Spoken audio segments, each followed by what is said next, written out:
Good morning, everyone. It's Eric with His&Hers HHQ coming to you with an update on the Revell 125th scale 1959 Ford Galaxie. First off, I want to thank you, Steve, for the information on the color, the Indian turquoise that I was looking for. I really do want to thank you for that. Um, I've mentioned getting over fear, and my only fear, my biggest fear with airbrushing is I'm not very good at it, and I haven't had a lot of practice with it. The just playing around on scrap models, I finally started getting a little bit of color laid down properly. So I'm going to jump all in with this build because it's the only place I could find, pardon me, the Indian turquoise. And and again, I want to thank you, Steve, for that. It means a lot. So it's going to be one of those cases of I'm jumping in both feet. I have no choice. I've got one of these cheap airbrushes. I A few years ago I managed to win it on eBay, and it's just the compressor. There's no regulator on it, no moisture trap. It's not connected to a tank. It's just just the compressor, and then the airbrush. I don't even know what brand it is, but it's one of those airbrushes that really just it. I don't. I've decided I don't like it because it's not a gravity feed, and I see all the best results with gravity feed airbrushes. So it's just one of those things for me that it's driving me nuts. But so I'm going to get this paint and I'm going to test it out on some of the scrap kits I've got and make sure I get mixture and everything right, and then immediately transition to laying down color. So I do have these supplies on the way, but I may not be getting too much of anything until sometime after next Sunday because of how slow the mail is. Um, but otherwise, with that, we're actually hitting a snag waiting on these things. So they are coming. So as we go along, it'll be more of the build. Um, as you can see here, I was actually test fitting the hood and see how well it closes, how well it sits. I had to clean up the hood quite a bit. Um, and I've been bouncing around with the kit all over the place. I'll look at something, say I need to do that, and I will put down what I was already working on. Um, so I had to clean up the hood a bit, and I actually got a better fit than what it was originally. So I mean, I still have, as you can see, a little extra cleanup here, especially on the sides. Um, but otherwise, I finally got the hood laying down better. As you can see here in the back, I've already begun adding the extra filler for the deck lid. And I figured if I was going to do this, I needed the deck lid complete. Now, I have this the way it's supposed to be. And as you can see, everything is fit flush where it is supposed to be. Everything is even across, but there is still like a gap here, but not here. So what I have to do, I'm going to even out this gap by folding that down a little bit and getting rid of some of the spot here, so it's even all the way across. But if you look at this, dang it, I cannot believe I did that. If you look here,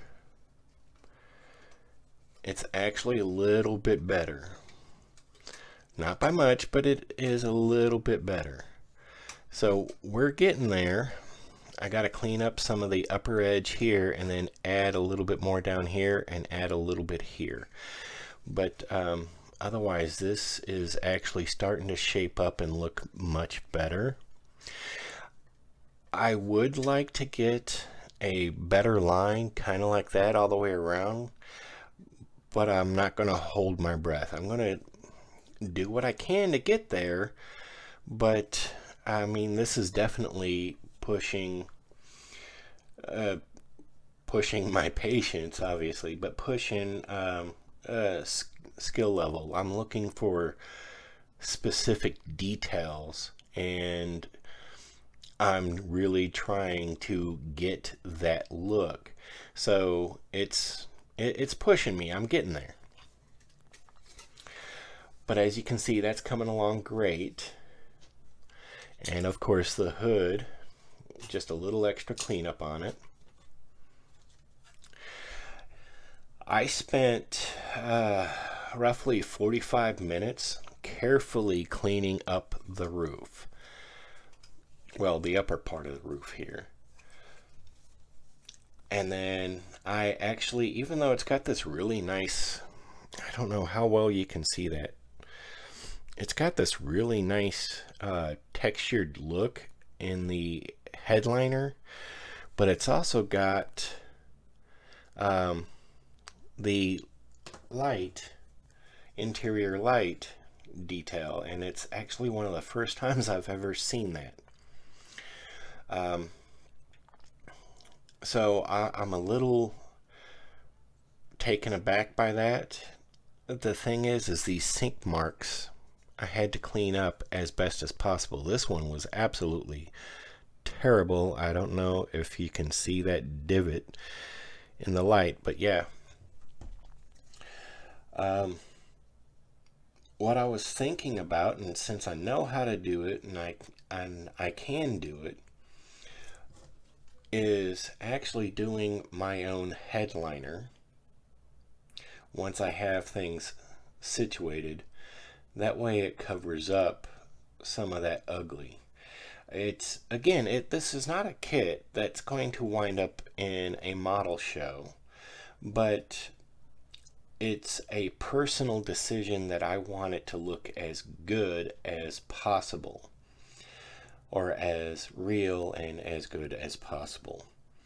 So I know the look I want to go for, and I'm in one of those points where trying to decide precisely is just one of those weird things for me. But I had just started cleaning this up, and what I'm going to do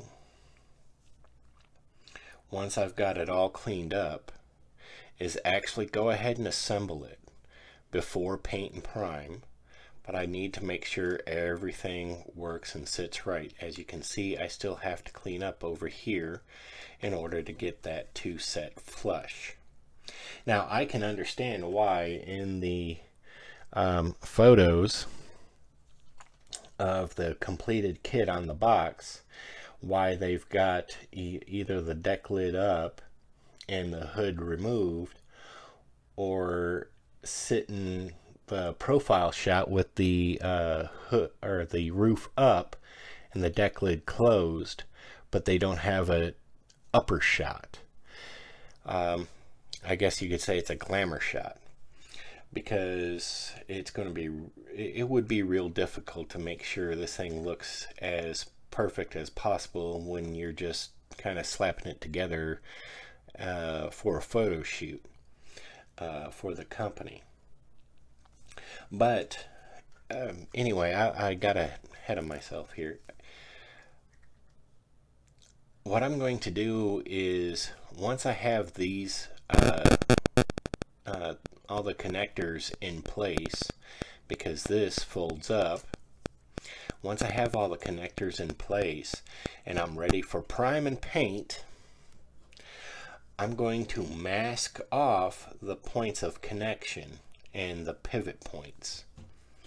And I'm not going to worry about the prime and paint on those until after prime and paint is done, because I want to have the working action, and you can actually lay in the paint and the paint will freeze it up. Well, all I'm going to do, especially like here, I don't know how well you can see this, but this point here is actually the pivot point. There we go, that's slightly better.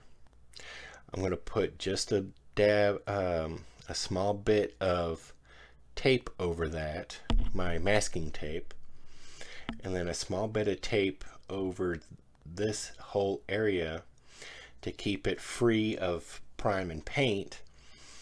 And then afterwards remove the mask, and then I'll use a brush to touch it up.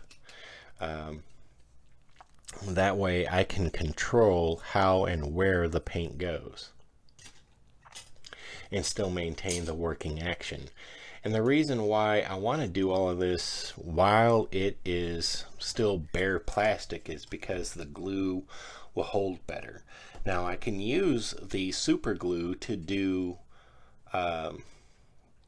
points once they're painted, but I don't want to go that route because super glue can make or cloud the a paint job, and I want to avoid that as best as possible. If it's a hidden piece, like putting the body and the chassis together, if it's hidden underneath, then that's a chance I'm willing to take, because then nobody's going to see it. But if it's a case of this, like where the roof actually does its actions and stuff like that, there's a chance somebody could even see it on my shelf and wonder what's going on there. So I want to try to avoid that. But again, we are moving along, and I have done a little bit of hot water on this already, and the warp is slightly better. Not by much, but it is slightly better. I'm going to keep hitting it. And that's what I said. I keep bouncing around all over the place with this daggum thing. If we look over here, I know in the last video I mentioned laying in some styrofoam or something and putting in floor mats, but that's shortly after I recorded that. I was sitting here working on this, and I was trying to sand this level and get rid of that nasty seam, and I found more seam up here and whatnot, and I had already added a little bit of sprue goo. It's kind of hard to see, but these deeper gray spots is my Tamiya putty, and but I've got it pretty well flattened out, and all the deeper gray you see are the imperfections. So it's pretty flat and level right there, but as I was doing it, I was like, well, I don't have to do that. I have scrap styrene. So I literally broke out my little cup of scrap styrene. This here is scrap. It's going to be used for either more sprue goo or, you know, it's basically scrap you really don't need. This here is my other scrap that's the good scrap that's can be used for any number of things. Bigger pieces of something that you wouldn't melt down for sprue goo, whereas this one you wouldn't have a problem melting down for sprue goo. So I pulled out some of that scrap, and obviously I took care of these points, filled it in, and then got rid of the seam. Now don't worry about these points here, because when the seat's in place,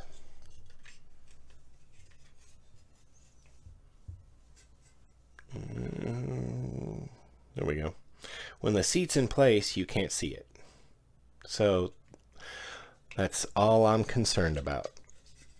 And the reason why there's two little pieces in there to begin with is because up here where you can't see the join was a gap that you could see.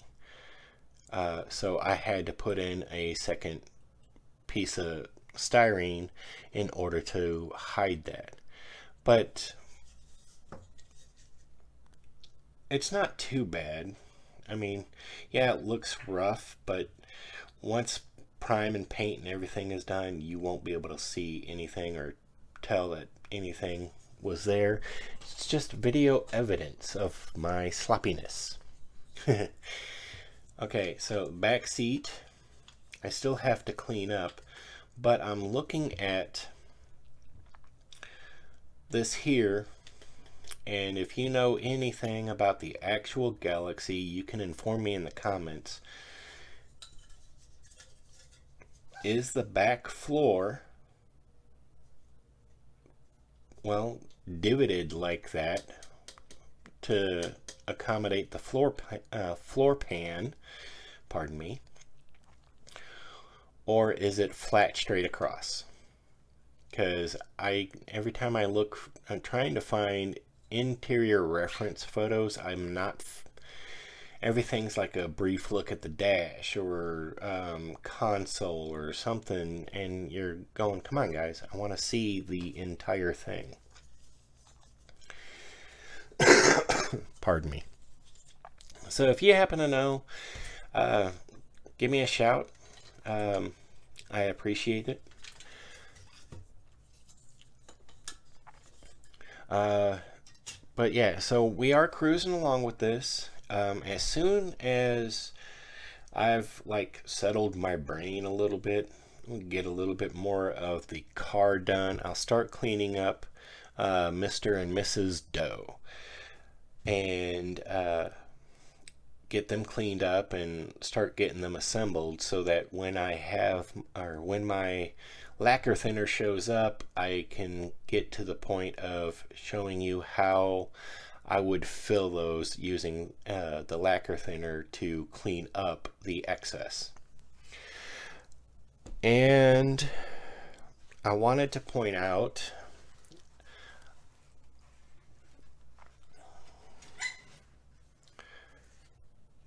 these are some of the chrome pieces. I'm sorry, they were the chrome pieces. Now as you can see, I can quite easily find that break and get it fixed, get it reassembled. But I found, again, I found that chrome paint that wouldn't allow this to look toyish. And that's what I'm going to do once I get it, is these are going to be chromed with that paint. That's why I went ahead and stripped everything chrome. Because I knew once it came to cleanup, like I can actually go ahead and get the chrome bits attached once they're cleaned up, or what's supposed to be the chrome bits. I can actually get these attached, and all I have to do is worry about masking everything for it so I can paint chrome later. Sorry, I was losing my train of thought. Um, but you can see when we have to do all this cleanup on these things, it would have destroyed the chrome anyway. So it almost made no sense to chrome these bits to begin with, because of the cleanup you have to do actually destroys the chrome. So why do it? Now everything else is in here.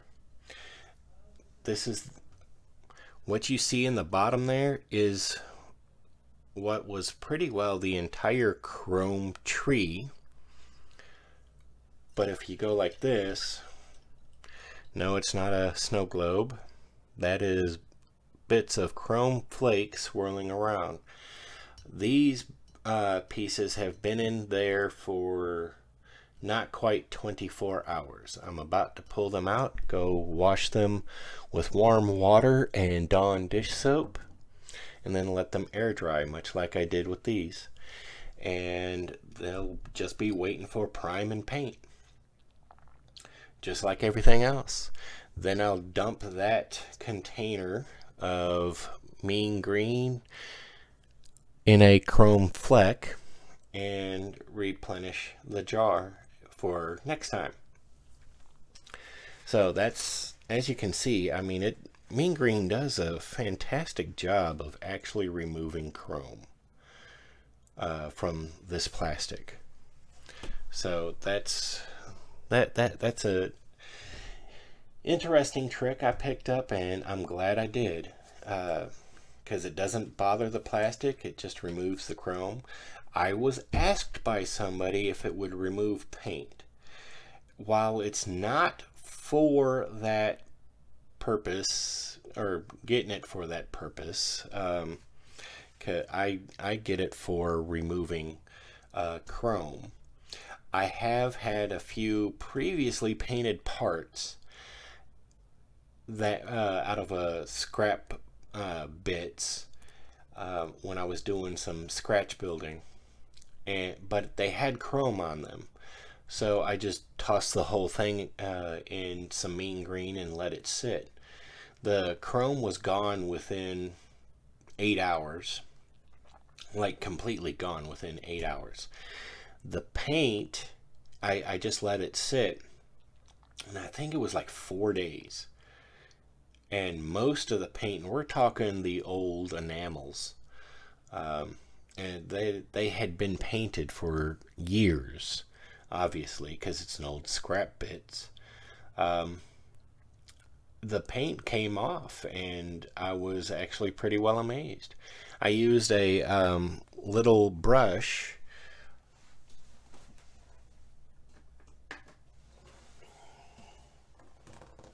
which unfortunately at the moment I can't find, but it's just not a wire brush. It's kind of like a medium bristle toothbrush, and scrubbed it with the warm water and Dawn dish soap, and the rest of the paint just came away. And it doesn't affect the plastic, so there's that. It's a useful tool, mean green. So we're cruising along on this, where it really seems like things are going back and forth or going slow. Maybe I'm not working enough on it, but it's just one of those things. I'm actually being really slow and careful on this because I have a specific look I'm going for. So bear with me. I really do appreciate the views and the nice appreciative comments. I really do appreciate those. So just bear with me, because I'm going for a specific look, and there's a lot of cleanup and I guess you could say modification to do to get that look. I am getting there, and we are cruising along, but it doesn't seem like it's going that fast, and I am but I am putting in the hours. Pardon me. Like I said, this was, 45 minutes, give or take, just cleaning up the roof. So, yeah, it's not because it was, well, not just because I'm taking my time, but because there was that much flash and that much cleanup specifically on that.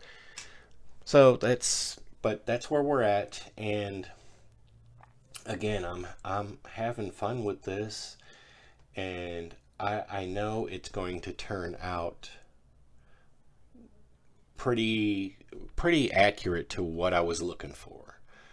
So yes, again, I do appreciate the views, and I appreciate the encouragement in the comments. So thank you very much. I honestly can't say thank you enough. So this is being recorded. Well, it's being recorded early, so it can be edited and uploaded later on tonight, because tomorrow, Sunday, is my son's birthday. He's my video editor, and I'm not going to ask him to do anything on his birthday. So even though this is being recorded on Saturday, it's technically, today is Sunday. See? So happy birthday, son. He's 17 years old. And yeah, so I hope you enjoy your birthday. Again, thank you for helping your old man out and getting these videos edited and uploaded. I really do appreciate it, son. I'm Eric with His&Hers HHQ. Head on over to Facebook and follow us at His&Hers Hobby Headquarters. If you find the content fun, entertaining, or just something to really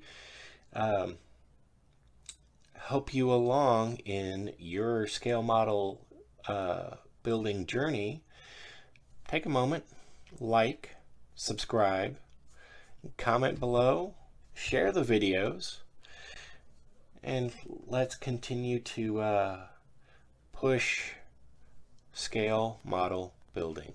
It is fun.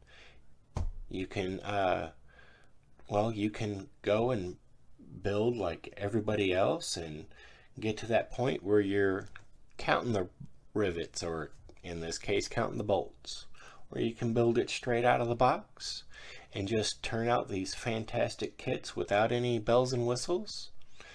Or you can go really crazy and Adam Savage that and scratch build.